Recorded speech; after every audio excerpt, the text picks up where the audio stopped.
told Mr. Boyle that if he took his hand and put it over the end of a gun barrel, that it would stop the combustion from the bullet from happening.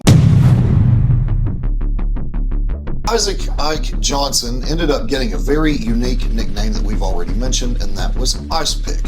Simply because if he ever caught you card hustling and you were trying to cheat, he would take an ice pick and stab you in the back of the hand with it, teach you a good old lesson. I like to say that since we're in the Bible Belt, he was handing out Jesus wounds to people. He had that man by the name of T.E. Boyle wander in here, and he decided that he was going to do some card hustling, but he wasn't very proficient at it.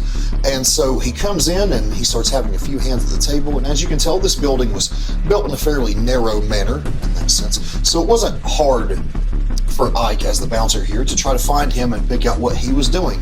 So instead of stabbing this man in the back of the hand, I bet he regretted this. That might be why he pops up on this one. Yeah. He decides just to throw Mr. Boyle out of the building. And when he does this, Mr. Boyle is not tickled with this kind of action on that sense, and he vows to come back. And he comes back just a few weeks later after we change out the patron at the front door here. And he realizes that no one's going to recognize him besides Ike himself, and so he sneaks past the front door man, and he makes his way inside and immediately starts card hustling again.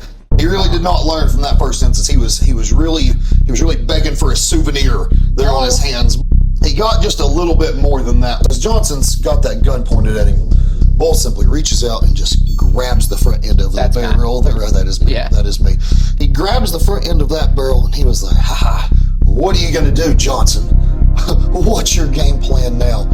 And Johnson's game plan was simply to pull that trigger. Boom! I don't know if you thought that was how it was going to end or not, but at that point, it not only split this man's hand in half, it blew out his elbow and then blew out his shoulder as well, and then went all the way into his chest.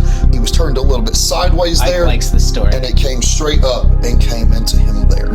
So at this point, Mr. Boyle kind of had the realization that he was dying.